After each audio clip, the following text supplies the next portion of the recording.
या तरह से समझा बुझाकर उस भीड़ को शांत किया। वो लोग इसी फैक्ट्री में काम करने वाले वर्कर्स थे जिन्हें शायद दिलावर ने हायर किया था और काम कराया था, लेकिन उसने उन लोगों को पेमेंट नहीं किया था, जिसकी वजह से वो लोग नाराज थे। यश ने उन्हें समझाकर बिठाया और जब बकाया अमाउंट के बारे में पूछा तो उन्होंने 1 करोड़ बताकर यश को एकदम से शॉक कर दिया था। वो ऑलरेडी 1 करोड़ जमा कर चुका था और उसे फैक्ट्री चलाने के लिए पैसों की जरूरत थी। साथ ही उसे अगले 3 महीनों में बैंक को भी 9 करोड़ रुपए देने थे। ऐसे में ये 1 करोड़ का बोझ यश के लिए भारी था। उसने सवाल किया, लेकिन दादा, हमको तो ऐसा पता चला था कि ये फैक्ट्री पिछले 6 महीनों से बंद पड़ी है। अगर ये बंद है तो फिर आप लोगों का इतना पैसा कैसे बन सकता है? वो लड़का फिर से खड़ा हो गया और बोला, हमसे जब ये लैंड एक्वायर की गई थी तभी हम लोगों का कॉन्ट्रैक्ट हुआ था और उस वक्त साफ साफ बोला गया था कि फैक्ट्री चले ना चले हमें सैलरी दी जाएगी। फैक्ट्री नुकसान में नहीं थी, चलती फैक्ट्री बंद करके चले गए तो उसमें हमारी क्या गलती है? सुन लीजिए साहब, अगर फैक्ट्री चलानी है तो आपको पैसे देने ही होंगे, आपके पास और कोई ऑप्शन नहीं है। यश शांत रहा, लेकिन उसके दिमाग में तूफान चल रहा था। वो अब फंस चुका था। उसने शालिनी की तरफ देखा और फिर अपने मन में बोला, कहाँ फंसा दिया राघवन भाई, हमको लगा था ये सब बड़े आराम से हो जाएगा। यहाँ तो मुसीबत कम होने का नाम ही नहीं ले रही है। सिर मुड़ाते ही ओले पड़ने लगे हैं। यश को शांत बैठा देखकर शालिनी उसकी तरफ झुकी और बोली, मुझे 2 मिनट तुमसे बात करनी है यश। यश ने उन लोगों की तरफ देखा और कहा, आप हमें बस 2 मिनट का टाइम दो, हम आते हैं। सबने सिर हिला दिया और यश शालिनी के साथ किनारे हो गया। तभी शालिनी धीमी आवाज में बोली, मैं तो कह रही हूं कुछ बोलकर यहां से निकल लो, फिर देखा जाएगा। यश ने फुसफुसाते हुए कहा, हम यहाँ फैक्ट्री चलाने आए हैं साली, धंधा करना है हमें, और धंधे का सबसे बड़ा उसूल होता है कि अपने वर्कर्स के प्रति आपको ईमानदार रहना पड़ेगा। आप जैसे ही पॉइंट भूलोगे आप कुछ नहीं कर पाओगे। शालिनी ने धीमी आवाज में कहा, लेकिन इसका कोई मतलब नहीं बन रहा है यश। ये लोग जिस तरह से बिहेव कर रहे हैं मानो हम चोर हो। ऐसे लोगों के साथ हम कैसे काम कर पाएंगे? और अगर मान लो कि हमने इन्हें 1 करोड़ देने के लिए हामी भी भर ली, तो क्या गारंटी है कि ये उसके बाद हमें परेशान नहीं करेंगे? यश ने उन लोगों की तरफ देखा और फिर कहा, इनको देखो, इन्हें देखकर ऐसा लग रहा है क्या कि ब्लैकमेल करने वाले हैं? दिलावर को तुमने देख ही लिया कि वो कैसा इंसान था। उसने इनके साथ धोखा किया था और ये उसकी वजह से गुस्से में है। फैक्ट्री इनकी जमीन पर है और इनका फैक्ट्री से लगाव है। अगर हम एक बार, बस एक बार इनका दिल जीत ले तो फिर ये हमारे लिए इतना करेंगे कि हमें अपने लिए कुछ करना ही नहीं पड़ेगा। यश कॉन्फिडेंस में था, लेकिन शालिनी को डर लग रहा था। उसे न जाने क्यों ऐसा फील हो रहा था कि अभी भी चीजें खराब होंगी। उसने एक बार फिर से कहा, मेरा मन तो नहीं है यश कि हम इसमें फंसे, क्योंकि हम पहले ही 1 करोड़ दे चुके हैं और दूसरी तरफ हमें 3 महीने में बाकी के पैसे भी देने हैं। हमें इस बारे में राघवन से बात करनी चाहिए। उसके भाई ने एम्प्लॉइज का पैसा खाया है तो उसे देना चाहिए। हम क्यों अपना पैसा फंसाए? यश ने शालिनी को एक तीखी नजर दी और थोड़ा गुस्से से कहा, अरे यार, उसने पहले ही हमारे लिए इतना कछो किया है और उसके बाद भी तुम ऐसी बातें कर रही हो। थोड़ा तो भरोसा रखो। अब हमें बात करने दो, तुम बस साथ देना। हमने कभी गुप्ता कॉस्मेटिक्स का घाटा नहीं होने दिया है और यहाँ भी नहीं होने देंगे। शालिनी के पास कोई और चारा नहीं था। उसने चुपचाप हाँ में सिर हिला दिया। यश फिर उन लोगों की तरफ बढ़ा। वहां माहौल गर्म था। उसने हाथ ऊपर उठाकर सबको शांत किया और बोला, देखिए भाइयों, हम पर आपके जो पिछले 1 करोड़ बकाया है वो तो हम अभी नहीं चुका सकते। इतना कहते ही चारों तरफ हलचल मच गई। कुछ ने गुस्से में नाक फुला ली, कुछ ने एक दूसरे से बात करना शुरू कर दिया। यश ने बात आगे बढ़ाई, लेकिन हम आपको घाटा नहीं होने देंगे। आपको हम न सिर्फ सैलरी देंगे बल्कि प्रॉफिट में भी हिस्सेदार बनाएंगे और कुछ हफ्तों में जब फैक्ट्री प्रॉफिट में आ जाएगी तब आपको 3 गुना सैलरी भी देंगे। बस आप लोगों का थोड़ा सब्र चाहिए और साथ। अब भीड़ में सरगोशियां शुरू हो गई। कुछ चेहरे नरम पड़ने लगे, मगर तभी भीड़ में से वही तेज तर्रार लड़का उठ खड़ा हुआ जिसने पहले भी सवाल किया था। वो ताना मारते हुए बोला, ऐसी फर्जी बातों से हमें बेवकूफ मत बनाओ साहब। बड़ी बड़ी बातें तो हम वड़ा पाव में रखकर नमक के साथ खा जाते हैं। सच्चाई ये है, पैसा दोगे तो चलेगा, वरना ना ये फैक्ट्री चलेगी और ना तुम यहाँ से निकल पाओगे। अब माहौल और भी गर्म हो गया। शालिनी की नजर यश पर थी। 3 गुना सैलरी? उसके मन में सवाल घूम रहा था, लेकिन यश के चेहरे पर आत्मविश्वास था। वो कुछ और सोच चुका था, एक ऐसा देसी मास्टर स्ट्रोक जो ना सिर्फ फैक्ट्री बचाएगा बल्कि इन्हीं मजदूरों को उसका सबसे बड़ा हथियार बना देगा। यश ने आवाज को हल्का सा सख्त करते हुए मुस्कुरा कर कहा, देखिए भाई, अब वो यश के इतना कहते ही वो लड़का बोला, हम यही जिंदा दफन कर देंगे तुम्हें। शालिनी घबरा गई। यश के चेहरे पर स्माइल आ गई और उसने कहा, आप शायद एक कान और एक आंख ही खुली रखते हैं, वरना आप ऐसी बातें ना करते। आप एक बार बाहर देखिए, आपको क्या लगता है कि आप ऐसा कर पाएंगे? उस लड़के ने बाहर देखा और वहां का नजारा देखकर उसके होश उड़ गए। बाहर टोनी सूर्या अपने 30 लड़कों के साथ थे और सारे ऑटोमेटिक गन्स के साथ अपडेटेड थे। ये देखकर शालिनी तो जैसे जिंदा हो गई हो। उसके चेहरे से घबराहट जाती रही। यश जब मुंबई से सतारा के लिए निकला था, तभी उसे अंदाजा हो गया था कि वो लोग उसके पहुंचने के बाद भी गुंडागर्दी कर सकते हैं। इसीलिए उसने रास्ते में ही टोनी को कॉल करके लोकेशन दे दी थी और उन्हें बुला लिया था। टोनी और उनके लड़कों को खड़ा देखकर उस लड़के ने सकपकाते हुए कहा, तो आप हमें धमकाने की कोशिश कर रहे हैं? यश ने मुस्कुराते हुए कहा, अगर हमें धमकाना होता तो हम उस टोन में बात करते। अब आप बैठ जाइए। इतना कहने के बाद वो दादाजी की तरफ मुड़ा और बोला, दादाजी, ये अभी नौजवान है, इसके अंदर गुस्सा है, हम आपसे बात करना चाहते हैं। आप बताइए कि क्या कह रहे हैं। दादाजी ने कहा, हम लोग आपकी बात समझ रहे हैं साहब। आप हमें ईमानदार भी लगते हैं, लेकिन पिछली बार जो साहब आए थे उन्होंने भी ऐसा ही किया था। उन्होंने हमें भरोसा देकर हमारी जमीन ले ली और फिर उसके बाद बिना कुछ किए हुए ही निकल गए। यश ने सामने खड़े बुजुर्ग मजदूर को देखा और पूरी गंभीरता से कहा, हम जानते हैं दादाजी, भरोसा टूटने का दर्द का होता है, लेकिन आज इस मोड़ पर हमारे पास एक दूसरे पर भरोसा करने के अलावा कोनो रास्ता नहीं है। आप एक मौका दीजिए, बस एक मौका। कहे कि हम वादा नहीं करते, निभाते हैं। हम जमीन से उठे हैं, टपरी पर चाय बेचकर यहाँ तक पहुंचे हैं।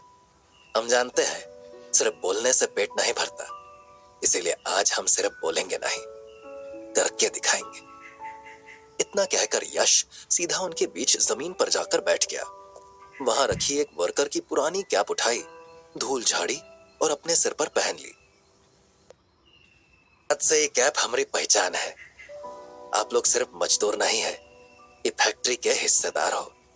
फिर यश ने अपने आदमी को आवाज दी, भाई, टाइपराइटर और टेबल चेयर मंगवाओ यहीं पर, अभी इसी वक्त। लोग चौंक गए, लेकिन अगले ही पल एक पुराना टाइपराइटर, एक लकड़ी का टेबल और एक मूढ़ा लाया गया। यश ने खुद कुर्सी खींचकर टाइपराइटर के सामने बैठते हुए कहा, अब से जो बात होगी वो कागज पर होगी।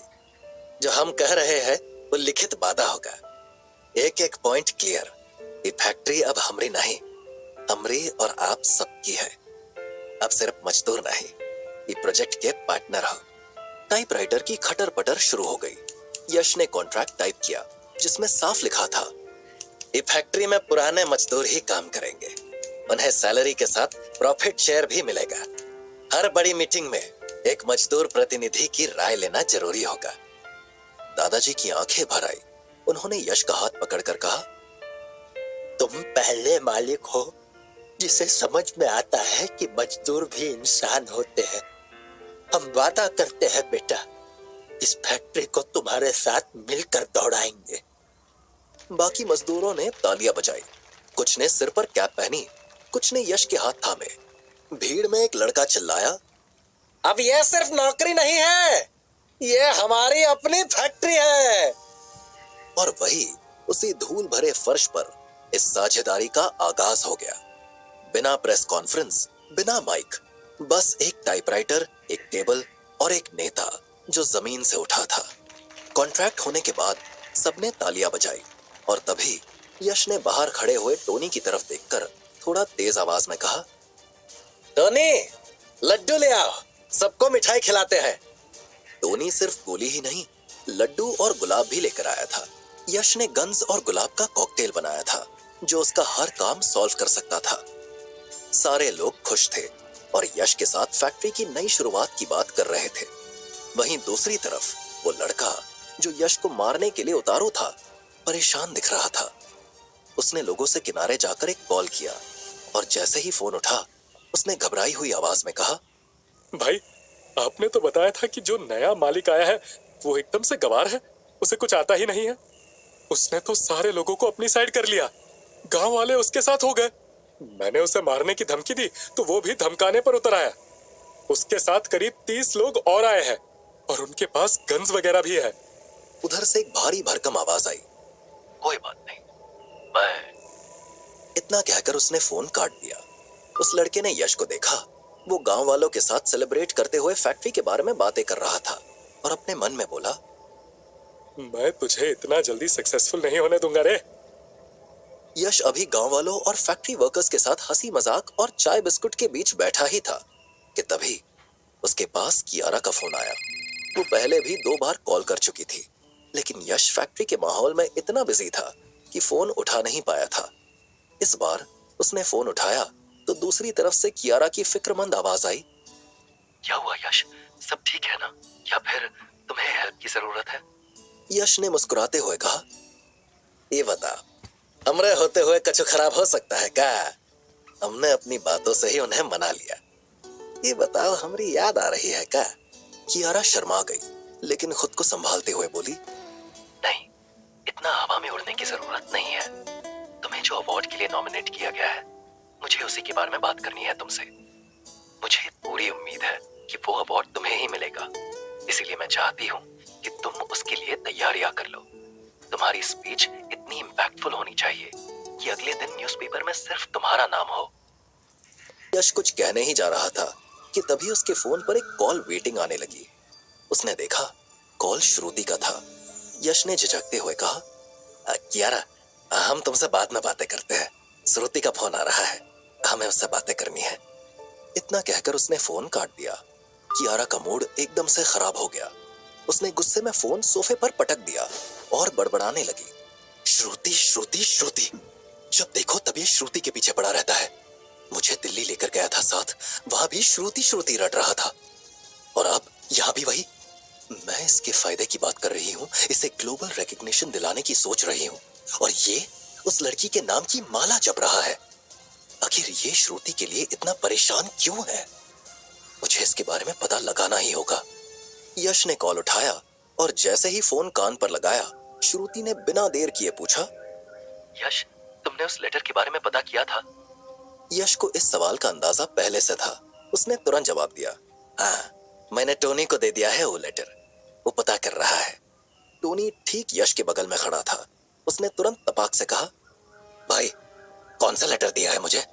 यश ने झट से फोन के माइक पर उंगली रख दी और टोनी से फुसफुसाया, अरे काहे हमारी जिंदगी में पेट्रोल छिड़क रहे हो टोनी? अरे 2 मिनट शांत रहो महाराज। टोनी सकपका गया। उधर श्रुति ने पूछा, क्या हुआ यश, तुम अचानक से चुप क्यों हो गए? यश ने तुरंत संभालते हुए कहा, कछु नहीं, हम सतारा एक काम से आए थे, तो उसी में बिजी थे। हम कह रहे हैं कि हमने टोनी को लेटर दे दिया है, उसने दिल्ली में अपने लोगों को एक्टिव कर दिया है। हम पता करवा रहे हैं, तुम बस थोड़ा सा मौका दो हमें। श्रुति ने तुरंत कहा, थोड़ा जल्दी करना यश, तुम जानते हो ना कि ये हमारे लिए कितना जरूरी है।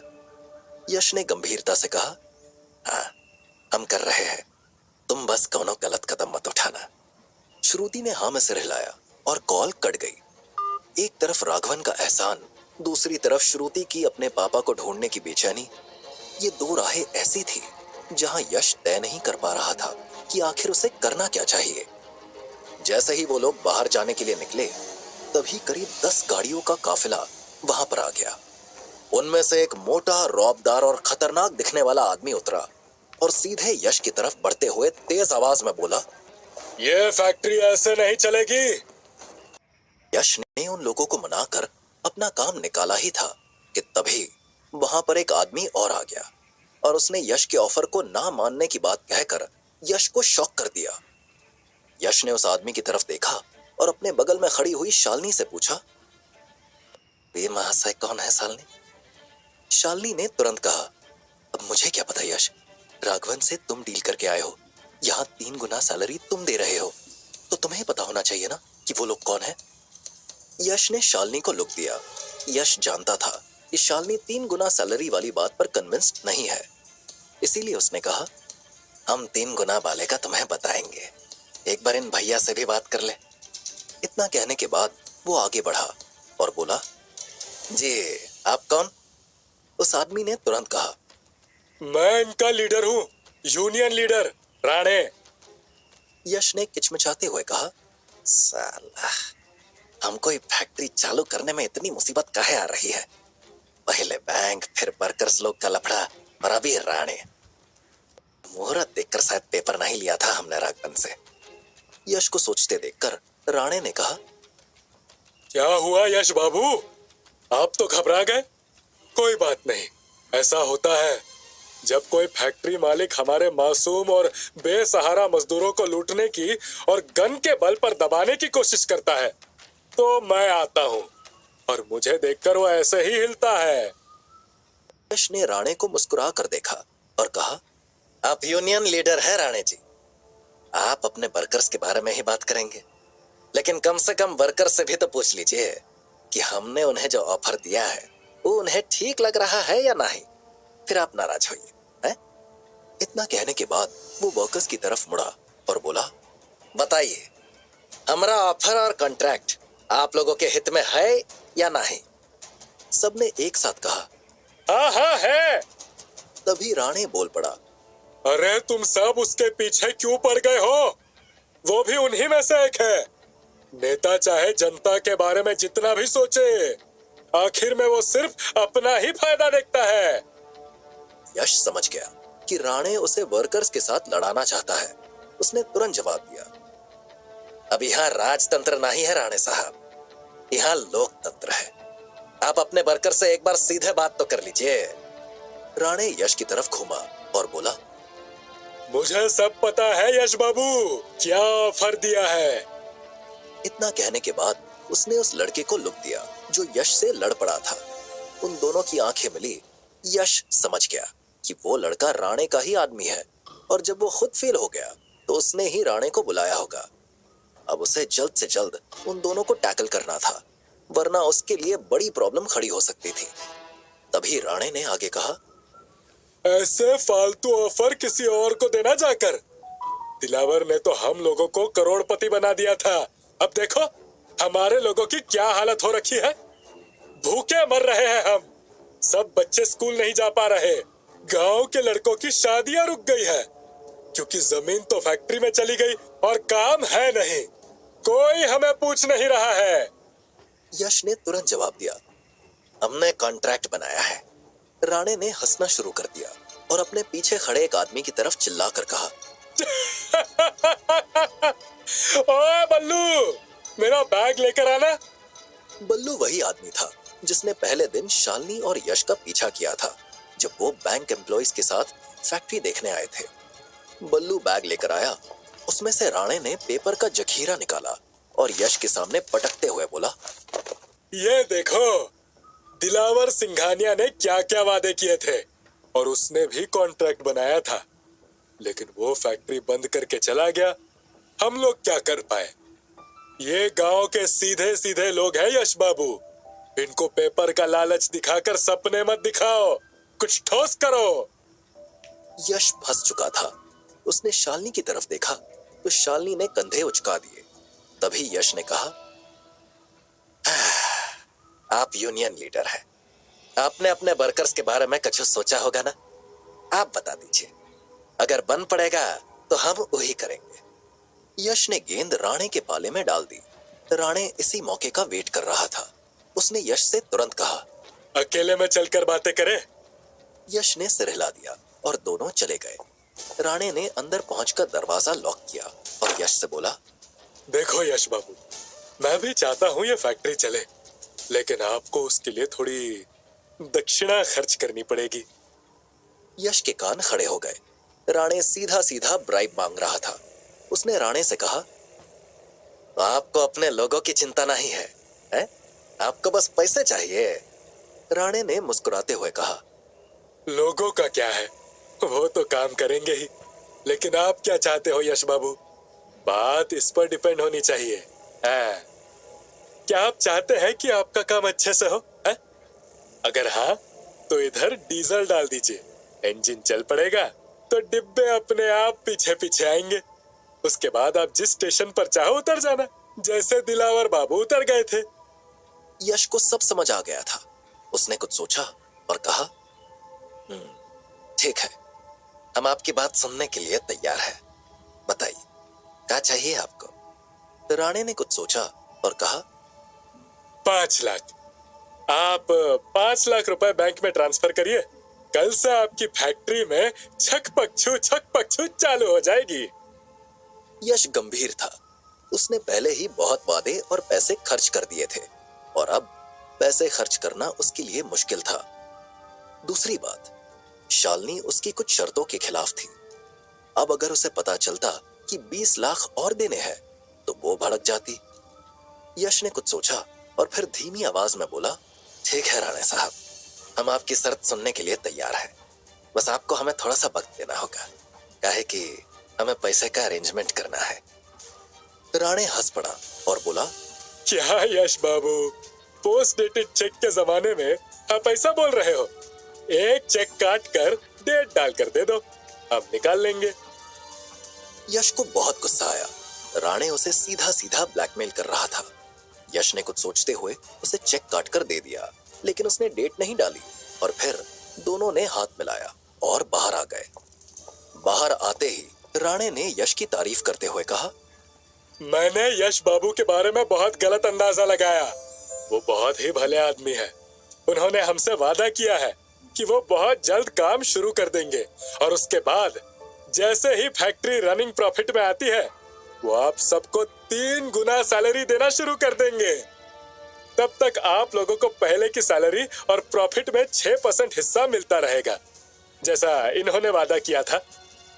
लोगों ने तालियां बजानी शुरू कर दी और जैसे ही तालियों की गूंज कम हुई, यश ने राणे को देखते हुए कहा, हम भी कुछ बोलना चाहते हैं। राणे को अपनी धमकी पर यकीन था, इसीलिए उसने यश को नहीं रोका और तभी यश ने कहा, मुझे बचपन में मेरे पिता ने एक बात सिखाई थी, जब कोई तुम्हारे साथ खड़ा हो, ये देखो कि वो दिल से है या दाम से।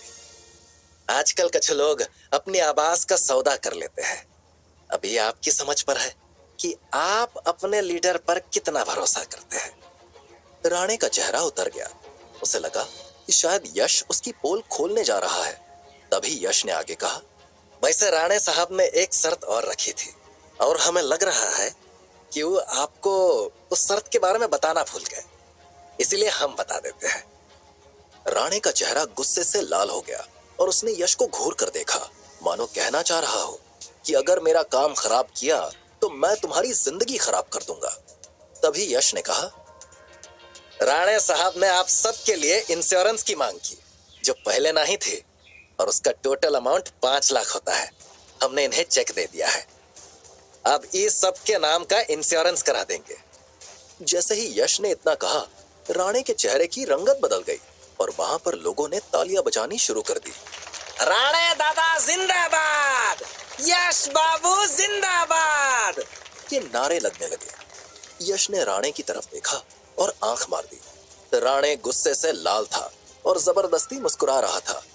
तभी यश ने शालिनी की तरफ देखा और कहा, शालिनी, इन सब की डिटेल्स ले लो और राणे साहब से बात करके प्रोसेस शुरू कर दो। शालिनी ने यश की तरफ देखा और इशारे से उसे पास बुलाया और बोली, ये लोग कियारा के साइड वाले हैं क्या? यश ने हैरान होकर कहा, क्या मतलब है तुम्हारा? शालिनी ने तुरंत कहा, नहीं, इंसान इतना मेहरबान अपने ससुराल वालों पर ही होता है। इसीलिए पूछा। यश के चेहरे पर स्माइल आ गई और बोला, सार्कास्टिक हो रही हो। शालिनी ने तुरंत जवाब दिया, मूड खराब है मेरा, ऐसे पैसे मत लुटाओ यश, अगर तुम ऐसे पैसे लुटाओगे तो ये हमारे लिए। यश ने उसकी बात पूरी होने से पहले ही काट दी और कहा, पैसे नहीं लुटा रहे हैं हम शालिनी, एक बार यहाँ टंटा खत्म होने दो, फिर बताते हैं। शालिनी ने तुरंत कहा, और ये टंटा लंबा चल गया तो क्या करोगे? यश ने तुरंत कहा, नहीं चलेगा, भरोसा रखो हम पर। शालिनी ने यश की तरफ देखा और फिर कुछ सोचते हुए बोली, यह आखिरी बार है यश, इसके बाद मैं तुम्हारी एक भी बात नहीं सुनने वाली। इतना कहने के बाद वो भीड़ के बीच में चली गई और डिटेल्स कलेक्ट करने लगी। सबकी डिटेल्स यश के पास आ गई। उसने डॉक्यूमेंट राणे की तरफ बढ़ा दिया और यश ने कहा, आपने जैसा कहा था राणे साहब, हमने आपका ध्यान रखा। अब आपकी जिम्मेदारी है कि आप हमारा ध्यान रखें और फैक्ट्री शुरू करने में हमारी मदद करें। राणे को वो लड्डू जहर के गोले लग रहे थे और यश की बातें तीर की तरह चुभ रही थी। वो लोगों की निगाहों में था, इसलिए उसने जबरदस्ती मुस्कुराहट बरकरार रखी। तभी दादाजी ने कहा, आप दोनों ने हम लोगों के लिए इतना किया, हम चाहते हैं कि आप दोनों एक दूसरे को लड्डू खिलाएं और हम आपकी फोटो ले लें। यश ने मुस्कुराते हुए कहा, ऐसा ही करते हैं। उसने राणे के मुंह के पास मिठाई लगाई और दादाजी ने अपने पुराने फोन से फोटो क्लिक करी। लोग तितर बितर होना शुरू हो गए। यश अकेला खड़ा हुआ कुछ कर रहा था। तभी राणे उसके पास पहुंचा और किसी को करीब ना देखकर बोला, साला, मैंने तुझे गवार समझा था, तेरे बारे में पता किया था मैंने, लेकिन मैं अंदाजा नहीं लगा पाया। यश के चेहरे पर मुस्कान आ गई। गिनते रहिए दिन और रातें हमारी याद में हम नसी। हमारे बारे में पता करना इतना आसान है नहीं, और हमें समझना तुम्हारे लिए थोड़ा टेढ़ी खीर साबित होने वाला है राणे। काहे कि लीडर बनने और लीडर होने में फर्क होता है। अगर तुम्हें ये फर्क पता होता तो तुम भीख मांगने हमारे पास ना आ जाते। राणे यश की इस तंज से तिलमिला गया और उसने तुरंत कहा, इस जीत को अपनी फाइनल जीत मत समझ लेना यश बाबू, अभी तुम्हारी राह में बहुत रोड़े आएंगे। तुम्हें क्या लगता है कि मैं तुम्हें ऐसे ही जाने दूंगा? और तुमने जो भीख बोला है, इसे मैं याद रखूंगा। यश ने हंसते हुए कहा, हम आगे की नहीं सोचते हैं राणे साहब, और आज हम जीते हैं। जो पैसा हमने एडवांस दे दिया है वो हमें देना ही था। लोग अब हमारे साथ हैं, कुछ सोचिए और तब तक इस हार का मजा चखिए। इतना कहने के बाद यश वहां से चला गया और राणे दांत पीसकर रह गया था। यश वर्कर्स और बाकी लोगों से मिला। उसने दादाजी को फैक्ट्री की चाबी दी और अगले दिन से साफ सफाई शुरू कराने का बोलकर वहां से निकल गया।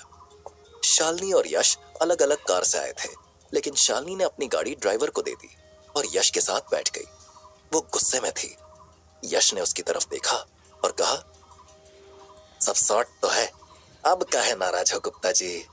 शालिनी ने तुरंत कहा, क्या सॉर्ट है? 3 गुना सैलरी, प्रॉफिट में हिस्सा और 5 लाख एक्स्ट्रा देकर आए हैं। इसे सॉर्ट करना नहीं, सरेंडर करना कहते हैं। यश ने मुस्कुराते हुए कहा, हमने 5 लाख बचाए हैं शालिनी जी। शालिनी ने चौंकते हुए कहा, क्या मतलब? और यश ने उसे सब बता दिया। यश की बात सुनकर शालिनी चौंक गई और बोली, तुमने ये बात उन लोगों को क्यों नहीं बताई? यश ने गंभीर होकर कहा, अगर ये बात हम वहां रखते तब वो हमें घुमा देता। कहे कि हम मालिक थे और नए थे, लोग उसकी साइड हो जाते और हमारे लिए मुश्किल हो जाती। हमें फैक्ट्री अच्छे से रन करनी है तो हमें उनका इंश्योरेंस करना ही पड़ता। ऐसे में सांप भी मर गया और लाठी भी नहीं टूटी। रही बात 3 गुना सैलरी देने की, तो हमें रनिंग प्रॉफिट आने के बाद देना है, और उको लाने के लिए ये लोग खुद खूब मेहनत करेंगे। हमें फोर्स करने की जरूरत नहीं पड़ेगी। यश की बात सुनकर शालिनी इंप्रेस हो गई और बोली, मैंने इतना सोचा ही नहीं, मुझे लगा तुम हमारा नुकसान करा रहे हो। अच्छा ये बताओ, हम जा कहाँ रहे हैं? यश ने मुस्कुराते हुए कहा, अपने नए प्रोडक्शन मैनेजर के पास। यश की बात सुनते ही शालिनी हैरान रह गई और बोली, तुम सच में उसे लेने जा रहे हो? यश ने हाँ में सिर हिला दिया और उनकी गाड़ी मुंबई की तरफ भाग चली। रात के करीब 9 बज चुके थे। यश ने राणे की जो बेइज्जती की थी उसको वो भूल नहीं पा रहा था और ड्रिंक कर रहा था। उसे मिठाई खिलाते हुए यश की कनिंग स्माइल याद आ गई और भीख वाला तंज उसके कानों में गूंज गया। उसने गुस्से में अपना ग्लास तोड़ दिया और दांत पीसते हुए बोला, वो साला कल का छोकरा मेरी जगह पर आकर मुझे ही बेइज्जत करके चला गया। मैं उससे। उसकी बात पूरी होने से पहले ही उसका फोन बज उठा। अननोन नंबर से आया फोन देखकर उसने फोन उठाया और उधर से एक लड़की की आवाज सुनाई पड़ी। कैसे हो राणे साहब? सुना है यश ने तुम्हारी बहुत बेइज्जती कर दी है। राणे गुस्से में बोला, कौन बोल रही हो? उस लड़की ने कहा, मैं कौन बोल रही हूँ इससे मतलब नहीं है तुम्हें। मेरे पास यश से निपटने के लिए एक प्लान है, सुनना चाहोगे? राणे को जब किसी लड़की का फोन आया और उसने यश का नाम लिया तो राणे के चेहरे की रेखाएं तन गई। उसे ये समझ नहीं आया कि इतनी जल्दी किसी को उसके बारे में पता कैसे चल गया। और जब उस लड़की ने ये कहा कि उसके पास सारा डेटा है तो राणे सोच में पड़ गया और उसने कहा, तो इसमें मैं क्या कर सकता हूँ और तुमने मेरे पास क्यों कॉल किया है? उस लड़की ने तुरंत कहा, करना कुछ नहीं है, तुम्हें बस मेरे हिसाब से चलना है।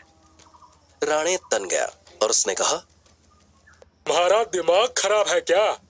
मैंने आज तक अपने अलावा अपने बाप की नहीं सुनी और फिर भी तुम कह रही हो कि मैं तुम्हें सुनूं। भूल जाओ कि ऐसा होगा। वो लड़की हंसने लगी और बोली, तुमको लग रहा है कि तुम मना करके मुझे सबक सिखा दोगे? उस यश ने अभी सबके सामने कैसे तुम्हारी बेइज्जती की, तुम इतना जल्दी भूल गए क्या? यश की स्माइल को याद करते ही राणे के एक्सप्रेशंस बदल गए। दूसरी तरफ वो लड़की जिस कॉन्फिडेंस से बात कर रही थी उसके हिसाब से वो लड़की ही यश से उसका बदला दिला सकती थी। लेकिन अभी भी राणे के दिमाग में कई सारे सवाल चल रहे थे और उसने अपना सबसे पहला सवाल दागा, तुम मेरी मदद क्यों करना चाह रही हो? वो लड़की हंसी और बोली, ये क्वेश्चन तुम्हें पहले करना चाहिए था, लेकिन बड़ी देर कर दी हुजूर आते आते। राणे ने तुरंत कहा, तो अब बता दो। उस लड़की ने तुरंत कहा, क्योंकि दुश्मन का दुश्मन दोस्त होता है। तुम्हारा और मेरा दुश्मन एक है। जैसे उसने सबके सामने तुम्हें बेइज्जत किया है वैसे ही उसने मुझे भी सबके सामने बेइज्जत किया है। जैसे तुम्हें अपनी बेइज्जती का बदला लेना है वैसे ही मुझे भी अपनी बेइज्जती का बदला लेना है। और ये बात तुम भी जानते हो, मैं भी जानती हूँ कि हम अकेले कुछ नहीं कर सकते। वो इंसान बहुत स्मार्ट और हरामी है, उसे हराने के लिए हमें एक होना होगा। राणे का कॉन्फिडेंस बढ़ गया। राणे उस लड़की से इंप्रेस हो गया और उसने कहा, कोई प्लान है क्या? उस लड़की के चेहरे पर हल्की सी हंसी आई और उसने कहा, बिल्कुल है, मेरे पास एक सॉलिड प्लान है। एक ऐसा प्लान जो यश को बर्बाद करके रख देगा। बस तुम्हें आवेश में नहीं आना है, आराम से काम करना है। जैसे जैसे मैं बोलूंगी एकदम वैसे वैसे ही करना है। अगर तुम मुझे लीड करने दे रहे हो तो मैं प्लान सुनाऊं? राणे ने कुछ सोचा और कहा, हाँ बिल्कुल। उसके बाद उस लड़की ने राणे को अपना प्लान सुनाना शुरू कर दिया। जैसे जैसे वो लड़की अपना प्लान सुना रही थी वैसे वैसे राणे के एक्सप्रेशंस डार्क होते जा रहे थे।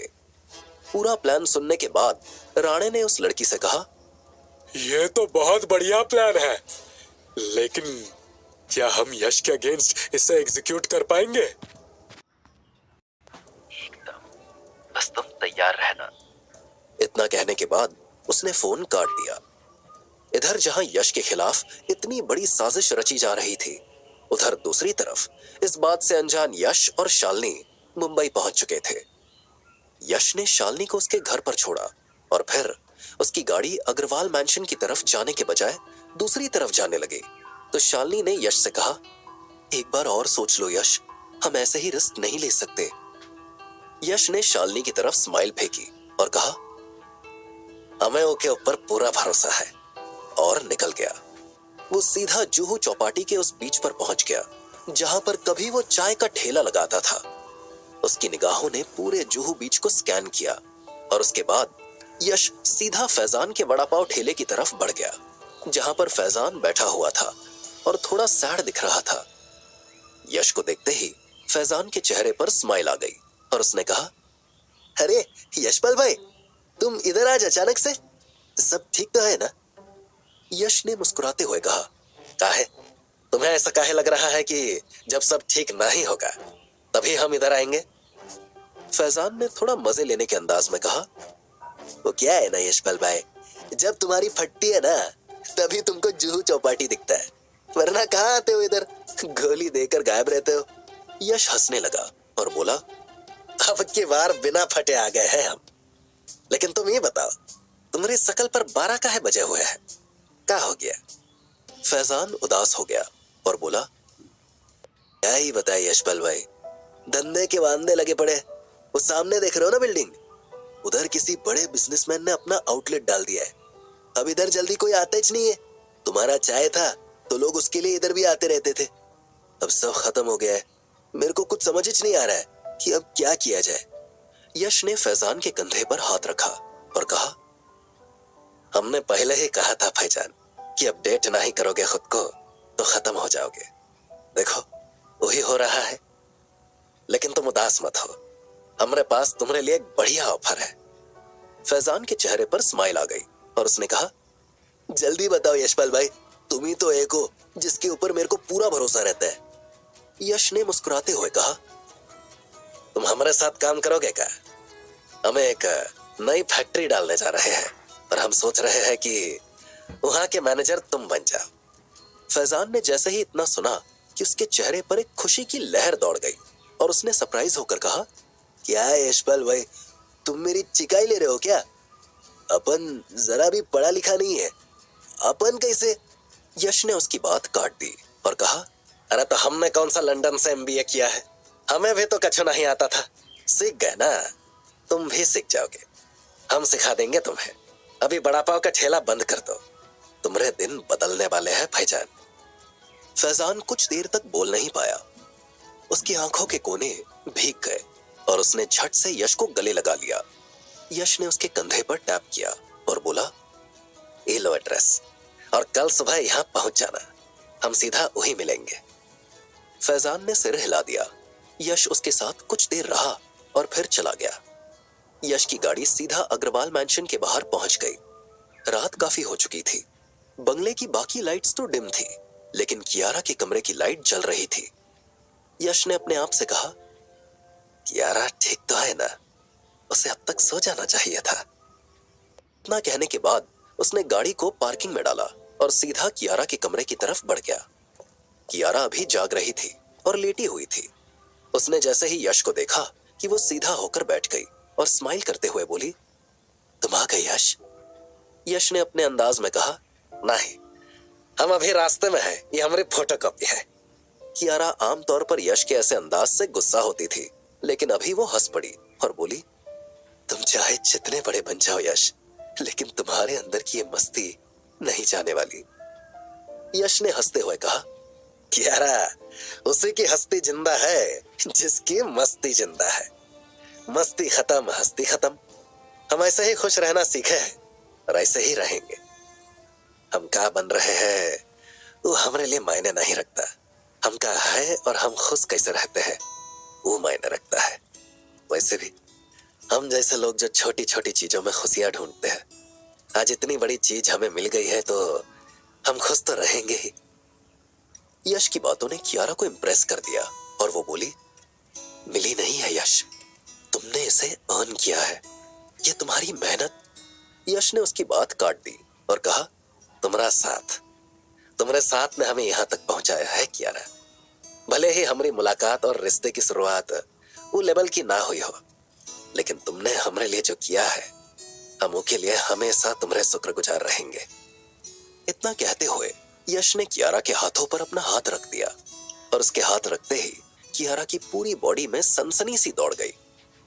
उसके इमोशंस उसके चेहरे पर दिखाई पड़े, लेकिन उसने जल्दी से उन्हें कंट्रोल कर लिया और पूरा टॉपिक चेंज करते हुए कहा, वो सब छोड़ो, ये बताओ कि प्रॉब्लम सॉल्व हुई या नहीं? यश ने हंसते हुए कहा, हमारा नाम ही प्रॉब्लम सॉल्वर है कियारा। हम जहाँ रहे वहाँ प्रॉब्लम सॉल्व ना हो ऐसा हो सकता है क्या? कियारा खुश हो गई और बोली, तो कब से काम शुरू हो जाएगा तुम्हारा? यश ने बताया, फैक्ट्री काफी दिनों से बंद पड़ी थी तो उसमें साफ सफाई वगैरह करानी पड़ेगी। बाकी हमारी कोशिश है कि नेक्स्ट वीक तक पहला बैच निकाल दे। कियारा खुश हो गई और बोली, ऑल द बेस्ट यश। यश ने मुस्कुराते हुए अदब के साथ थैंक यू कहा और बोला, ठीक है, अब तुम सो जाओ और अगर किसी जरूरी काम से जाग रही हो तो जागते रहना। इतना कहने के बाद वो निकल गया। यश के जाने के बाद कियारा ने एक लंबी सांस भरी और बोली, how can I tell you Yash कि मैं तुम्हारे आने का वेट करते हुए जाग रही थी। अब जब तुम आ गए हो तो मैं सुकून से सो सकती हूँ। और एक हल्की स्माइल लिए हुए कियारा लेट गई थी। अगले दिन की सुबह हो चुकी थी। यश सुबह ही उठ गया। उसने देखा कि अभी सब सो रहे हैं तो उसने किसी को भी जगाना जरूरी नहीं समझा और खुद रेडी होकर निकलने जा रहा था कि तभी कियारा ने उसे आवाज दी। कियारा को जागा देखकर यश चौंका और रुक गया। इतनी देर में कियारा उसके पास पहुंच गई। उसके हाथ में दही चीनी की कटोरी थी। उसने यश की तरफ बढ़ाते हुए कहा, इसे खा लो जिससे तुम्हारा काम अच्छे से हो। यश ने मुस्कुराते हुए कहा, कहीं हम सपना तो नहीं देख रहे? कियारा ने उसे चिकोटी काट ली जिससे यश की सिसकियां निकल गई।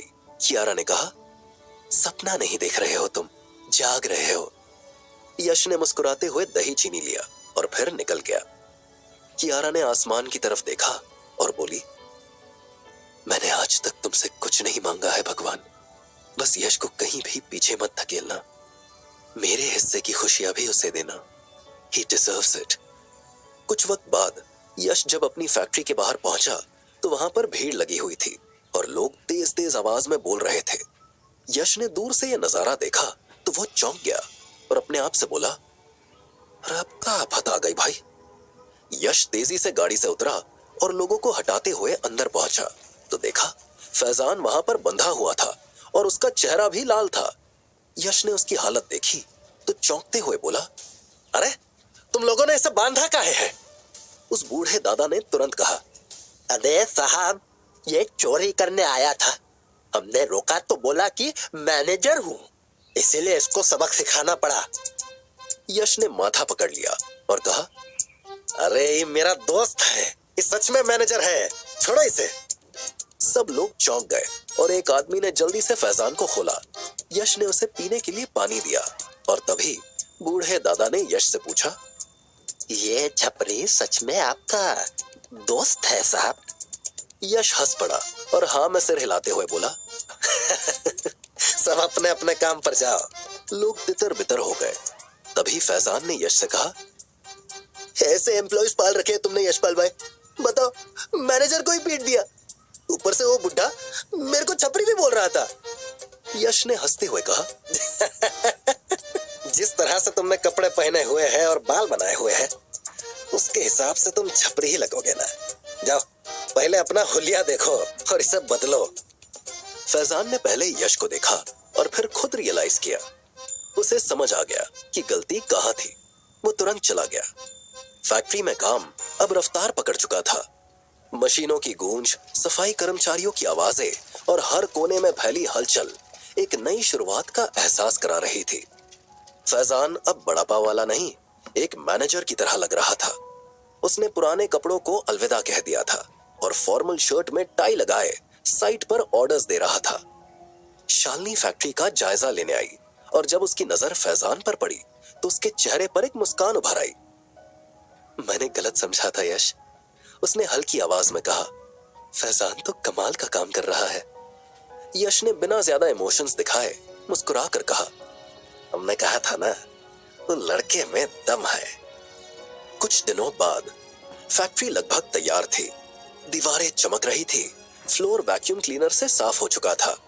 बस एक जगह बाकी थी, वो पुराना बदबूदार वेस्टेज टैंक जो सालों से अनटच्ड पड़ा था। यश, शालिनी और फैजान टैंक के किनारे खड़े थे। नीचे एक जेसीबी मशीन सफाई कर रही थी। उसका मेटल आर्म अंदर जाकर स्लज और पुराने मलबे को खींच रहा था। बदबू भरी हवा बार बार चेहरे पर आ रही थी। तभी मशीन की आवाज एक झटके में थम गई। एक जोरदार घर्षण की आवाज हुई। क्या हुआ? यश ने ऊंची आवाज में पूछा। जेसीबी ऑपरेटर ने मशीन बंद की और सिर निकालकर कहा, ऐसा लग रहा है कि कुछ फंसा हुआ है, कोई सख्त चीज। यश ने इशारा किया। बाहर निकालो, देखना पड़ेगा। मशीन के पंजे ने धीरे धीरे उस चीज को ऊपर खींचा। एक पुराना लोहे का बॉक्स जो कीचड़ से पूरी तरह सना हुआ था। उसके बाहर आते ही फैजान पीछे हटा। बॉक्स के चारों ओर से एक अजीब बदबू उठ रही थी। ये बॉक्स यहाँ क्या कर रहा है? यश ने फुसफुसाते हुए खुद से कहा, फिर मुड़कर बोला, फैजान खोलो इसे। फैजान ने हाथ में दस्ताने चढ़ाए और धीरे धीरे बॉक्स की कुंडी खोली। कुंडी खुली, ढक्कन उठा और अगले ही पल फैजान पीछे उछल पड़ा। शालिनी की सांसें थम गई। यश एक पल को सख्त खड़ा रह गया। बॉक्स के अंदर एक मानव कंकाल था। तीनों की आंखें एक दूसरे से मिली। सन्नाटा छा गया। उस बॉक्स को खोलने पर जैसे ही उसमें से ह्यूमन स्केलेटन निकला, यश, शालिनी और फैजान तीनों चौंक गए। वर्कर्स के बीच में चीख पुकार मच गई। जो बंदा जेसीबी से वेस्टेज टैंक को साफ कर रहा था, वो तो जेसीबी से कूदकर भाग गया। वो ह्यूमन स्केलेटन काफी पुराना लग रहा था। इससे यश के ऊपर तो ज्यादा रिस्क नहीं था, लेकिन इससे फैक्ट्री का काम रुक सकता था। फैजान ने बड़ी बड़ी आंखों से देखा और कहा, अला, साला लाश। यश ने उसे डांटा और कहा, लाश नहीं है, कंकाल है। फैजान ने तुरंत कहा, अरे कंकाल बनने से पहले तो ये लाश ही थी। शालिनी बेहद घबराई हुई थी। उसने तुरंत यश की तरफ देखा और कहा, क्या करेंगे हम यश? यश ने शांत होकर जवाब दिया, कछ नहीं होगा, डोंट वरी, हम हैं, हम सब संभाल लेंगे। शालिनी खफा हो गई और बोली, यार यश, तुम इतने काम कैसे रह सकते हो? हमारे यहाँ ह्यूमन स्केलेटन मिला है। अभी पुलिस आएगी, फॉरेंसिक आएगी, जांच के लिए फैक्ट्री को सील कर दिया जाएगा। हम इतना पैसा इन्वेस्ट कर चुके हैं, वो सारे पैसे फंस जाएंगे। और इसके अलावा सबसे बड़ी बात, अगर ये बात बाहर आ गई तो गुप्ता कॉस्मेटिक्स के मार्केट शेयर के ऊपर क्या असर पड़ेगा? इसके बारे में सोचा है तुमने? यश ने शालिनी की तरफ देखा। वो कुछ देर चुप रहा और फिर लंबी सांस लेते हुए बोला, हमने सब कुछ सोचा है शालिनी, लेकिन सिर्फ हमरे सोचने से कुछ होगा क्या? है? क्या हम डर कर सोचने लगे? शांत रहो, सब ठीक होगा। यश ने माथे को मला। उसका दिमाग दौड़ रहा था, लेकिन काम नहीं कर रहा था। इतनी देर में वहां भीड़ इकट्ठा होना शुरू हो गई। बुरी बातें फैलने में वक्त नहीं लगता। फैक्ट्री में ह्यूमन स्केलेटन मिलने की खबर जंगल में लगी आग की तरह फैल चुकी थी। तभी अचानक से एक बड़ी सी गाड़ी आकर रुकी और उसमें से दो लोग उतरे। उनमें से एक ने माइक और दूसरे ने कैमरा लिया हुआ था। वो लोग यश की तरफ बढ़े कि तभी कैमरे वाले ने माइक वाले लड़के से कहा, तीखा सवाल पूछना, वरना हमें टीआरपी नहीं आएगी।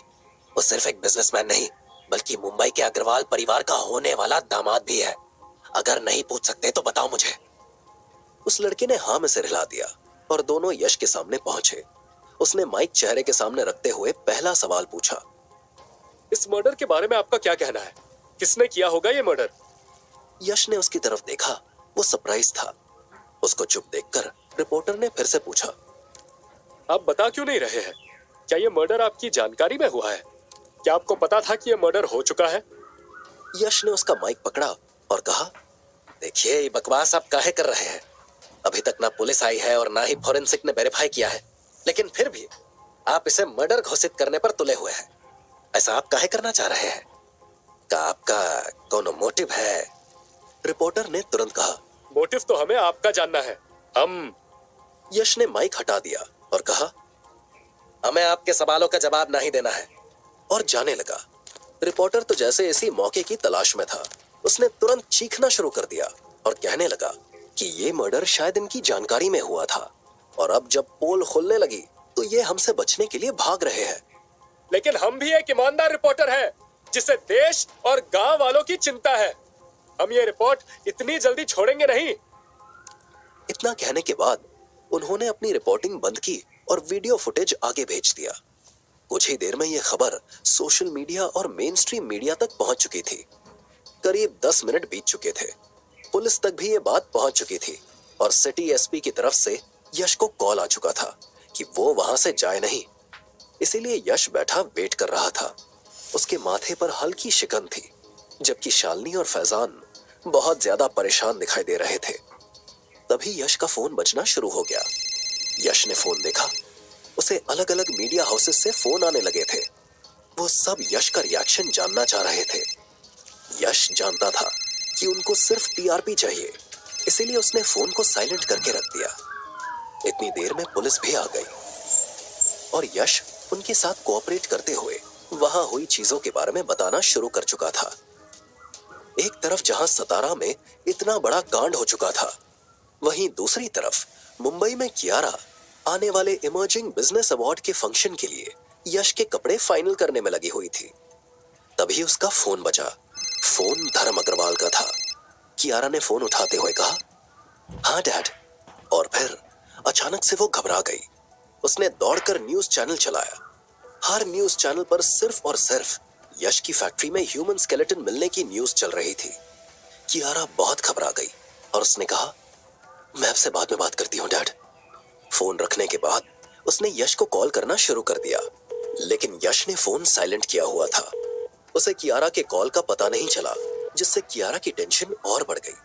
उसने तुरंत अपने ड्राइवर को लिया और सतारा के लिए निकल गई। एक तरफ जहां कियारा यश का साथ देने के लिए सतारा की तरफ जा चुकी थी, तो दूसरी तरफ शौर्य ओसवाल अपने मैंशन में बैठा ये न्यूज देख रहा था।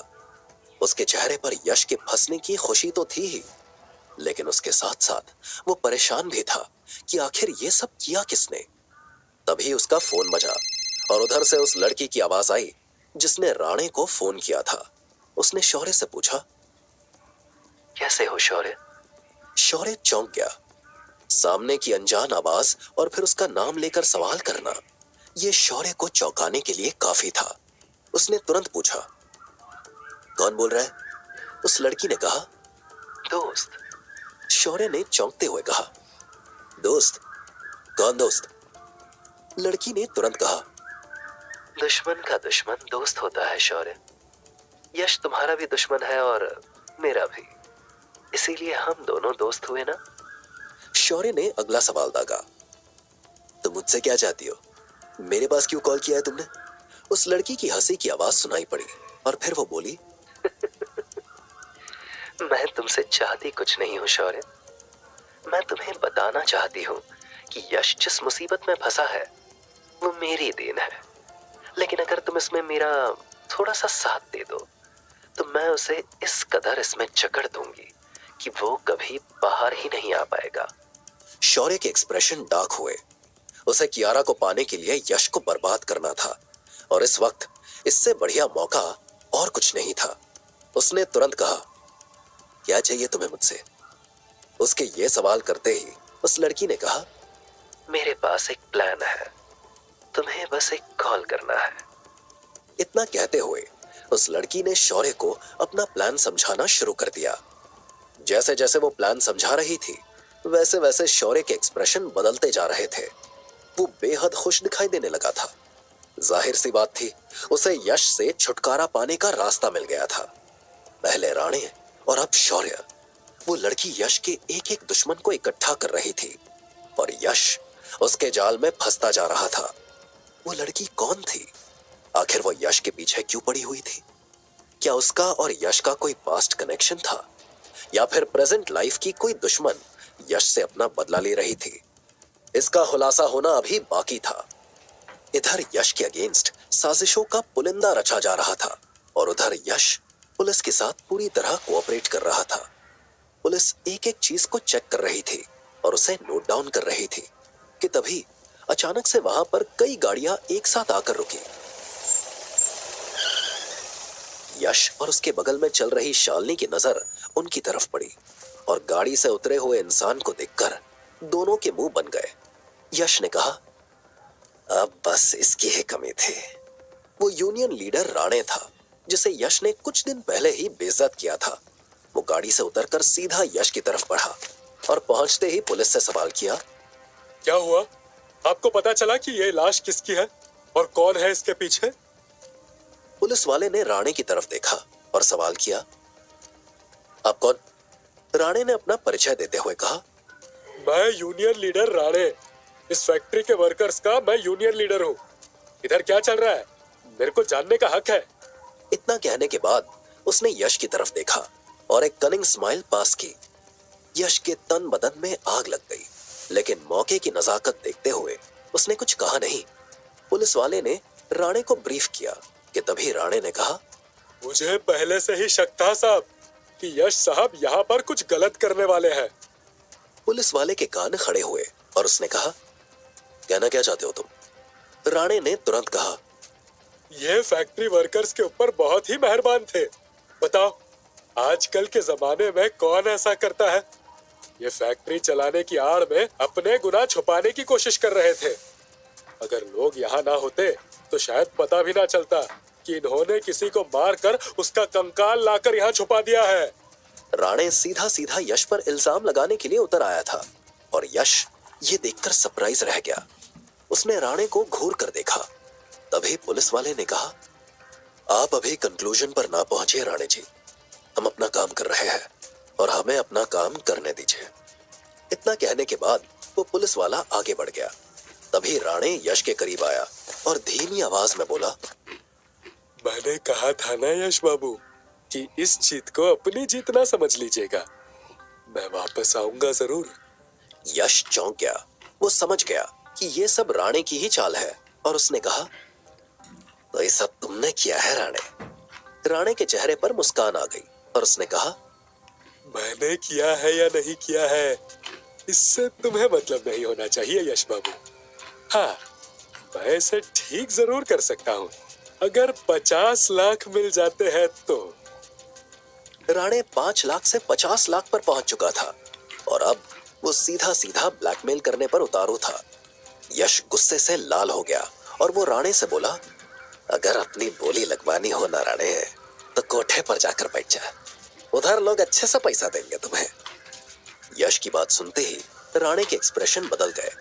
वो यश को कुछ कहने जा रहा था कि तभी शालिनी बीच में आ गई और बोली, मैं बात कर रही हूँ रानी जी, आप 1 मिनट प्लीज शांत रहिए।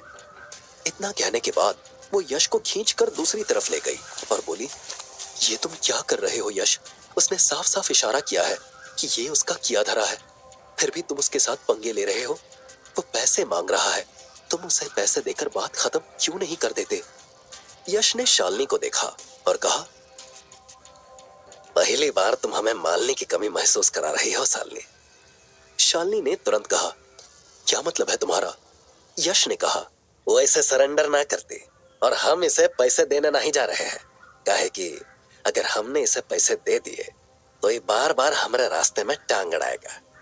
शालिनी परेशान हो गई और उसने कहा, अगर मामला सुलटा नहीं तो हमारी फैक्ट्री बंद हो जाएगी यश, हमने जो इन्वेस्टमेंट किया है।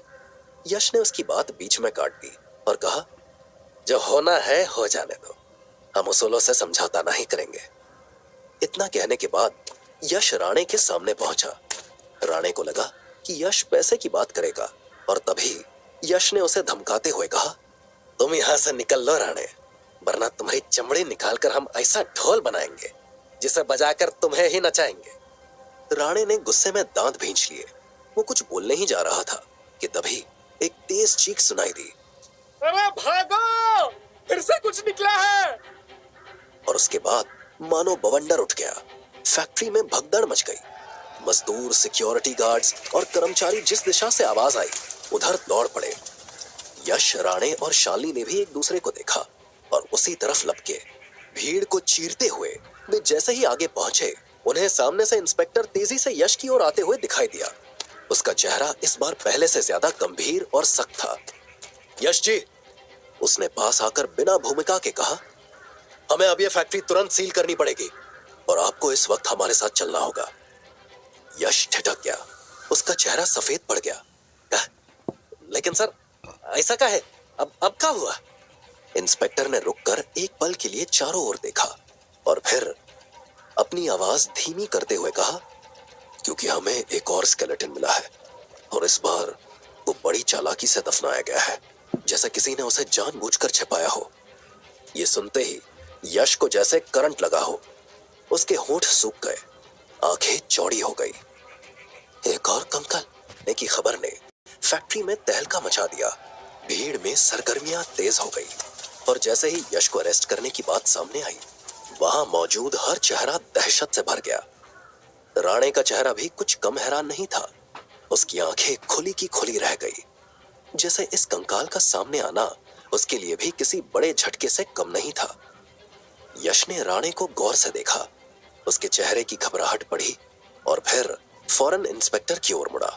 सर, ये कंपनी हमें सिर्फ 3 दिन पहले ही हैंडओवर हुई है, हमें राघवन से एक बार बात करनी होगी। यश ने समझाने की कोशिश की। वो जैसे ही मोबाइल निकालकर राघवन का नंबर डायल करने लगा, इंस्पेक्टर ने तीखे लहजे में कहा, आप जो भी बात करना चाहते हैं वो अपने वकील के जरिए करिए, अभी आप कुछ नहीं कर सकते। इतना कहकर उसने अपने सिपाहियों की तरफ देखा और आदेश दिया, इन्हें गिरफ्तार करो, इनके पास जो भी सामान है जब्त कर लो। जब तक जांच पूरी नहीं हो जाती ये पुलिस हिरासत में रहेंगे। फैक्ट्री को सील कर दो। एक सिपाही आगे बढ़ा और यश के हाथ से मोबाइल छीन लिया। वो हथकड़ी लगाने ही वाला था कि यश ने चारों तरफ देखा। हर नजर उसी पर टिकी थी। फिर उसने गहरी सांस ली और इंस्पेक्टर से बोला, सर, एक बार मेरी बात तो सुनिए। ये सब बहुत गलत हो रहा है, हम निर्दोष हैं। आप चाहे तो हमारी ट्रैवल हिस्ट्री तक निकाल कर देख सकते हैं। इन 3 दिनों में हम फैक्ट्री आए ही नहीं। ये सब एक साजिश है। कोई नहीं चाहता कि ये फैक्ट्री फिर से शुरू हो। अगर आपने हमें गिरफ्तार कर लिया तो वही लोग जीत जाएंगे जो हमें बर्बाद करना चाहते हैं। 2 दिन का वक्त दीजिए, हम खुद को बेगुनाह साबित कर देंगे, नहीं तो हमारी जिंदगी बर्बाद हो जाएगी। हमारे पास खोने के लिए कछु भी नहीं बचेगा। यश की आवाज में डर नहीं बल्कि सच्चाई की गूंज थी। इंस्पेक्टर ने ठंडी नजरों से यश को ऊपर से नीचे तक देखा। उसकी आंखों में संदेह और सियासी दबाव की परछाई थी। और गुनहगार यही कहता है जब पकड़ा जाता है, इंस्पेक्टर ने रूखे स्वर में कहा। अब जो भी कहना है कोर्ट में कहना। यश को अब यकीन हो गया, ये सिर्फ जांच नहीं, ये किसी बड़ी चाल का हिस्सा है। उसने शालिनी की तरफ देखा और धीरे से कहा, राघवन को कॉल करो, सब कुछ बताओ और कियारा को भी इन्फॉर्म करना। ये खेल गहरा है, हमें अब चालाक बनना होगा। शालिनी का चेहरा सफेद पड़ गया था, लेकिन उसने हिम्मत जुटाई और सिर हिला दिया।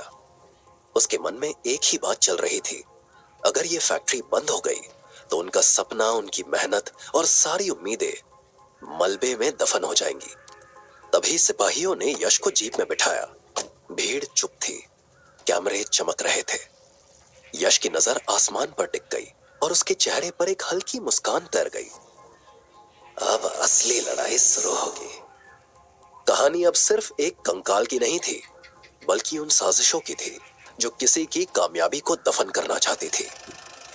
जब यश को लेकर पुलिस की जीप फैक्ट्री से रवाना हुई तो उसके पीछे एक निगाह बड़ी गहराई से टिकी हुई थी। फैक्ट्री की एक ऊंची खिड़की से कोई उन्हें जाते हुए देख रहा था। चेहरा पूरी तरह छिपा हुआ था, सिर्फ होंठ दिख रहे थे, लेकिन उन होठों पर फैली कनिंग मुस्कान बता रही थी कि कोई अपना खेल बड़ी सफलता से खेल चुका है। उस इंसान ने कहा, पहला मोहरा गिरा, अब बाजी मेरे हाथ में। उधर शालिनी के लिए यह किसी बुरे सपने जैसा था। जैसे ही पुलिस जीप आंखों से ओझल हुई, उसने कांपते हाथों से राघवन को कॉल मिलाया, लेकिन हर बार वही जवाब। जैसे ही कियारा ने कॉल उठाया, शालिनी ने सब कुछ एक ही सांस में कह दिया, यश को अरेस्ट कर लिया गया है, फैक्ट्री सील कर दी गई है और अब एक और स्केलेटन मिला है। फोन के दूसरी तरफ चुप्पी छा गई और फिर कियारा की घबराई हुई आवाज आई, What? Yash arrested? But how? Shalini की आंखों से आंसू छलक पड़े थे। उधर फैक्ट्री के बाहर का नजारा बदला हुआ था। वो जगह जहां कुछ घंटों पहले तक चहल पहल थी, अब वीरान पड़ी थी। पुलिस की पट्टी से चारों तरफ घेराबंदी कर दी गई थी। हर कोने में सन्नाटा छाया। दूर फैक्ट्री के पीछे के एक कोने था तो दूसरा भी मेरे ही गले पड़ेगा। वो कांपते हाथों से अपने मोबाइल में एक नंबर तलाशता है, वही लड़की जो उसकी इस गंदी साजिश का हिस्सा थी। जैसे ही उसने कॉल मिलाया, घंटी गई। बार, 2 बार, 3 बार, लेकिन उस लड़की ने फोन नहीं उठाया। राणे की धड़कनें तेज हो गई थी। अब उसकी आंखों में सिर्फ एक डर था। अगर वो लड़की पलट गई तो मेरा खेल भी खत्म। इधर राणे दूसरे कंकाल के मिलने से हक्का बक्का था, तो उधर यश हवालात में बेचैनी से इधर उधर टहल रहा था। सलाखों के भीतर का हर मिनट उसके लिए सदी बन चुका था। बाहर कुर्सियों पर फैजान और शालिनी चिंता में गुम बैठे थे। उन्हें अब तक यश से मिलने नहीं दिया गया था और पुलिस की बेरुखी हालात को और बोझिल बना रही थी। तभी अचानक एक काले रंग की चमचमाती एसयूवी थाने के सामने आकर रुकी। दरवाजा खुला और ऊंची हील्स की आवाज के साथ कियारा उतरी। उसके आते ही जैसे ही वहां की हवा में एक हलचल सी दौड़ गई। फैजान और शालिनी को थोड़ी राहत महसूस हुई। कियारा की मौजूदगी जैसे किसी सेनापति के मैदान में आने जैसी थी। वो बिना एक पाँव गवाए थाने के भीतर तेजी से बढ़ी, लेकिन तभी एक सिपाही रास्ता रोकता है। कहाँ जा रहे हैं आप? मुझे यश से मिलना है, कियारा ने सीधा जवाब दिया। आप नहीं मिल सकते, साहब ने मना किया है, सिपाही ने रुखाई से कहा। कियारा का माथा तमतमा गया। उसने सिपाही की आंखों में आंखें डालकर कहा, कौन से कानून में लिखा है कि मैं अपने होने वाले हस्बैंड से नहीं मिल सकती? सिर्फ फैक्ट्री से कंकाल मिला है, यश पर कोई आरोप साबित नहीं हुआ है। आप हमें ऐसे नहीं रोक सकते। जब उसने आगे बढ़ने की कोशिश की तो 2 महिला कांस्टेबलों ने उसे पकड़ने की कोशिश की। कियारा ने बिना झिझक के उन्हें झाड़ दिया। हटिए, मैं कोई क्रिमिनल नहीं हूं, आई डेयर यू। मुझे हाथ भी लगाने की कोशिश की तो। इतने में इंस्पेक्टर खुद बाहर आया और आवाज ऊंची करते हुए बोला, क्या तमाशा कर रखा है आप लोगों ने? कियारा सीधे उसकी ओर बढ़ी और तीखे स्वर में पूछा, क्या आप किसी के प्रेशर में आकर यश को मुझसे मिलने नहीं दे रहे हैं इंस्पेक्टर? इंस्पेक्टर ने थोड़ा रौब दिखाने की कोशिश की। आप है कौन? मैं यश की होने वाली वाइफ हूं, और अगर आपने हमें मिलने से रोका तो आपको कई सारे सवालों के जवाब देने पड़ेंगे। और यकीन मानिए, वो जवाब सिर्फ इस थाने में नहीं पूछे जाएंगे, बल्कि ऊपर तक पहुंचेंगे। You know who I am. Inspector कुछ पलों तक उसे घूरता रहा, फिर झुकी हुई गर्दन से बोला, ठीक है, आप अकेली जा सकती है, बाकी कोई नहीं मिलेगा। कियारा ने बिना कुछ कहे सीधे अंदर की राह पकड़ी। यश उसे देखकर मुस्कुराया और सलाखों के पास आया। कियारा ने झुंझलाते हुए कहा, डोंट वरी, मैंने लॉयर से बात कर ली है, शाम तक जमानत हो जाएगी। यश का चेहरा गंभीर हो गया। वो धीरे से बोला, नहीं कियारा, ये मामला अब बहुत बड़ा हो चुका है। किसी की बहुत गहरी साजिश है हमारे खिलाफ, और वो चाहता है कि हम बाहर ना आ सके। कियारा को शक हुआ और उसने पूछा, कहीं ये शौर्य? यश ने बात काट दी, ना ना, शौर्य गुस्से में हमला करता है, साजिशें नहीं रचता। ये खेल किसी और का है, कोई जो हमें शांति से बर्बाद करना चाहता है, शोर मचा कर नहीं। कियारा थोड़ी देर चुप रही, फिर बोली, तो अब करना क्या है? यश ने इशारे से उसे पास बुलाया और धीरे से उसके कान में कुछ बोलने ही वाला था कि तभी इंस्पेक्टर की आवाज गूंज गई, तुम्हारे पास कितनी लड़कियां हैं यश? यश ने चौंक कर पीछे देखा। ये कैसा सवाल है सर? बिल्कुल जायज सवाल है। पहले शालिनी जी, फिर कियारा जी, और अब एक और लड़की बाहर खड़ी है, चीख रही है, हंगामा कर रही है, कह रही है उसे मिलने दो वरना वो मीडिया बुला ले। हवालात के बाहर का दरवाजा जोर से खुला और एक तेज आवाज के साथ श्रुति तूफान की तरह अंदर दाखिल हुई। उसकी आंखों में गुस्सा था और कदमों में गर्जना। जैसे ही उसकी नजर कियारा पर पड़ी, वो वहीं थम गई। उसके चेहरे पर गुस्से की लकीरें खिंच गई और उसने जहर घोलती आवाज में कहा, तुम्हारी वजह से यश को जेल जाना पड़ा और अब भी तुम उसका पीछा नहीं छोड़ रही हो कियारा।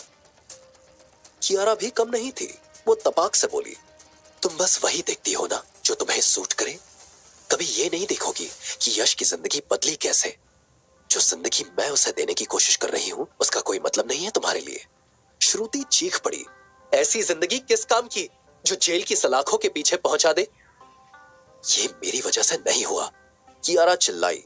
तो फिर किसकी वजह से हुआ? श्रुति ने आंखें तरेरते हुए कहा। उन दोनों की चीख पुकार से हवालात थर्रा उठी। पुलिस वाले भी अब उनका तमाशा देखने में व्यस्त हो चुके थे। एक कांस्टेबल ने दूसरे से धीरे से कहा, साले की किस्मत देखो, 2 कंकाल मिलने के बाद भी 3 लड़कियां इसके लिए लड़ रही है। नो को डांटा। बस करो तुम दोनों, मिलने आए हो या तमाशा करने? दोनों चुप हो गई। श्रुति की आंखों में आंसू आ गए। उसने धीमी आवाज में कहा, मैंने वकील से बात कर ली है यश, मैं तुम्हें यहाँ ज्यादा देर रहने नहीं दूंगी और इसके बाद तुम मेरे साथ चलोगे। घर छोड़ने के बाद से बस मुसीबतें ही पीछे पड़ी है तुम्हारे। कियारा ने फिर गुस्से से श्रुति को देखा, लेकिन यश ने बीच में बोलकर माहौल संभाला। देखो, जमानत तो मुश्किल है, लेकिन अगर तुम दोनों मिलकर काम करो तो हम ये केस तोड़ सकते हैं। कैसे? दोनों ने एक साथ पूछा। यश ने धीरे से कहा, जब पुलिस मुझे लेकर आ रही थी मैंने कुछ अजीब देखा था। अगर तुम लोग वो चीज को ढूंढ कर पुलिस को दिखा दो तो हम साबित कर सकते हैं कि हमें फंसाया गया है। कियारा ने श्रुति की तरफ देखा। श्रुति ने हल्का सिर हिलाया। क्या देखा था? यश ने धीरे धीरे विस्तार से समझाना शुरू किया। जैसे जैसे वो बता रहा था, श्रुति और कियारा के चेहरे का एक्सप्रेशन बदलता जा रहा था। उनकी आंखों में हैरानी थी, फिर शक, फिर समझदारी। यश ने पूरा प्लान समझाया। समझ गए? यश ने पूछा। श्रुति बोली, हाँ, और मैं अकेले ये काम कर सकती हूँ। कियारा तपाक से बोली, और मैं भी, मेरे पास कॉन्टैक्ट्स है और इंटेलिजेंस भी। यश ने माथा पकड़ लिया। कोई अकेला नहीं जाएगा। अगर साथ में काम कर सकती हो तो ठीक है, वरना भाईजान को बोल दूंगा। दोनों ने मजबूरी में सिर हिला दिया। ठीक है। यश के चेहरे पर एक राहत भरी मुस्कान आई। शायद पहली बार वो दोनों उसके लिए एक टीम बन रही थी। यश ने कहा, अब जाओ, और हाँ, जल्दबाजी नहीं, तो रात होने दो तभी निकलना। रात के ठीक 12 बजे चांद बादलों में छुपा था और फैक्ट्री के चारों ओर अजीब सा सन्नाटा पसरा हुआ था। तभी दूर से एक एसयूवी धीरे धीरे आती दिखी और 500 मीटर पहले ही रुक गई। एसयूवी से 2 परछाइयां उतरी, चेहरे स्कार्फ से ढके हुए, चाल में फुर्ती। ये श्रुति और कियारा थी। दोनों ने इशारे से एक दूसरे को संकेत दिया और दीवार के पीछे के रास्ते से अंदर दाखिल हो गई। धीरे धीरे वे उसी जगह की तरफ बढ़ने लगी जहां यश ने उन्हें भेजा था। वहां कोई सबूत दबा हुआ था, कोई ऐसा राज जो यश को बेगुनाह साबित कर सकता था। लेकिन उन्हें क्या पता था कि कोई उनका पीछा कर रहा था। थोड़ी दूरी पर एक काली परछाई दीवार की आड़ में चल रही थी। उसकी आंखों में पागलपन था और उसके हाथ में एक भारी लोहे की रॉड। यश के कहने के बाद श्रुति और कियारा फैक्ट्री की जगह जा रही थी जहां पहला स्केलेटन मिला था। धीमी आवाज में कियारा ने अचानक कहा, रुको श्रुति, कोई है पीछे। श्रुति के चेहरे पर घबराहट फैल गई। उसने तुरंत फुसफुसाकर कहा, तुम्हें यकीन है कियारा? कियारा ने जवाब दिया, मैंने किसी के कदमों की आहट सुनी है। दोनों पीछे मुड़ी, पर वहां कुछ नहीं था। एक गहरा सन्नाटा था और सिर्फ दिलों की तेज धड़कनें साफ सुनाई दे रही थी। श्रुति ने हिम्मत जुटाकर कहा, शायद तुम्हारा वहम होगा, यहां हमारे सिवा और कौन होगा? पता नहीं, पर मुझे ऐसा लगा। कियारा ने धीमी आवाज में कहा और फिर खुद को संभालते हुए बोली, चलो, यश ने जो काम दिया है पहले उसे पूरा करते हैं। दोनों फिर धीरे धीरे आगे बढ़ने लगी, मगर उन्हें नहीं मालूम था कि एक जोड़ी आंखें अभी भी उन्हें घूर रही थी। फैक्ट्री की पुरानी मशीन के पीछे छुपा आदमी लोहे की भारी रॉड को मजबूती से पकड़े हुए था।